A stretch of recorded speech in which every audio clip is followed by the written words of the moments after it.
was once a time, not too long ago, when players transferring from one school to another was rare. That's no longer the case. Players are transferring more freely than ever before and have been given more freedom to do so. The NCAA has even begun to show a bit more leniency about immediate eligibility for these transfers, and all of this is a good thing because the players deserve to have these options. That's why the transfer portal is a good thing, and while all of these transfers may cause more headaches for coaches, they can afford the ibuprofen needed to deal with them. The one position that's been affected more than any other in this transfer surge has been quarterback. When you take a look inside the transfer portal, you'll find more quarterbacks than any other position as talented players look for greener pastures and ways to get on the field to maximize their potential both as a player and as an earner at the next level. In this week's Friday 5, I'm writing about the 5 QB transfers that will have the biggest impact on their teams as well as the 2019 college football season.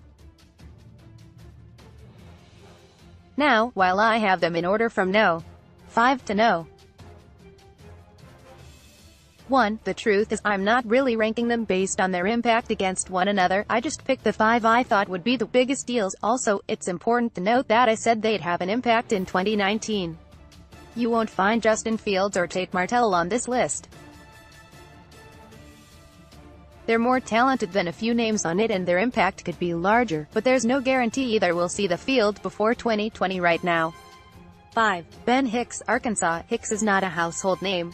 What he is, however, is an upgrade over what Arkansas had at the quarterback position in 2018. Hicks has been the starter for the last 3 seasons at SMU. The first 2 of those seasons came with Chad Morris as his coach. During his time at SMU, Hicks threw for 9,081 yards, 71 touchdowns and 34 interceptions while completing 56.7% of his passes. Those are not eye-popping numbers, but compare them to Arkansas's passing numbers in 2018 and you can see where the upgrade appears. The Razorbacks' passing attack finished in the bottom 3 of the SEC in every major statistical category last season, and Hicks's familiarity with Morris's offense should provide an upgrade for the 2019 season. Probably not an upgrade big enough to make Arkansas a contender in the SEC West, but enough of one to make the Hogs a bit more potent than the team that scored 21.7 points per game, 17.3 in SEC games, last year. 4. Kelly Bryant, Missouri. Truth be told, I don't believe Bryant is an upgrade over what Missouri had in Drew Lock. Bryant was a serviceable quarterback for Clemson, but the difference between 2017 Clemson as well as the 2018 version with Bryant compared to 2018 Clemson once Trevor Lawrence took over full-time was drastic. Bryant is a good quarterback and the Missouri offense should be just fine with him, but I'm not sure it'll be as explosive a unit as it was with Locke. Of course, it's also possible that the tutelage Bryant receives in Columbia will make him a more effective passer and help him develop into a more well-rounded QB. That would be a great development for both him and the Tigers. Of course, this is all assuming Bryant remains at Missouri in light of recent NCAA penalties against the school, but I don't think Bryant chose Mizzou for the chance to play in a bowl game. So my gut tells me he'll stick around, no matter what happens. 3. Hunter Johnson, Northwestern. There have been so many transfers as of late that some may have forgotten that Bryant wasn't the first victim of Trevor Lawrence's greatness at Clemson. Months before Bryant decided to transfer and wound up at Missouri, Johnson left to enroll at Northwestern. Unlike Bryant, Johnson was a big-time high school prospect just like Lawrence. Johnson was a 5-star QB in the 2017 class and was rated as the No. 2 pro-style QB in the class behind Stanford's David Mills and ahead of Jake Fromm. He'll be taking over for Clayton Thorson, who won a lot of games and was beloved by his coaches and teammates for his intangibles, but if we're honest, wasn't a great quarterback when it came to performance. I mean, unless you consider a QB who completes fewer than 60% of his passes while averaging a whopping 6.3 yards per attempt to be great. Johnson should be a definite upgrade on the field and give Northwestern a lot more options with what it can do offensively. And if Northwestern can win 36 games in 4 years with Thorson, imagine what it could do with Johnson.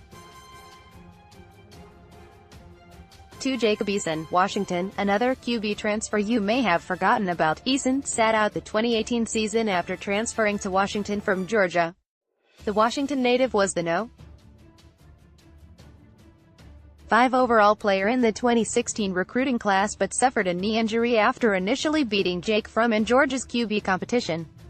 After sitting behind from the rest of the season, and with Justin Fields entering the fray, he saw the writing on the wall and headed back home. That's where I believe he'll have a significant impact on a program that should be competing for a Pac-12 title in 2019, and yes, a possible college football playoff berth.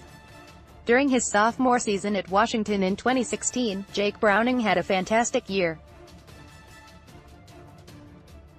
He averaged nearly 9 yards per pass attempt while completing 62% of his passes and tossing 43 touchdowns to only 9 interceptions. Washington won the Pac-12 and reached the college football playoff that season, and Browning's performance had most of us, myself included, expecting great things from him. But he plateaued. In fact, saying he plateaued is probably generous. While he wasn't bad his final 2 seasons with the Huskies, Browning wasn't as good as he had been in 2016, either, and it limited Washington's ceiling as a football team. Eason, who has a stronger arm than Browning and could prove to be just as accurate, if not more, will raise its ceiling yet again.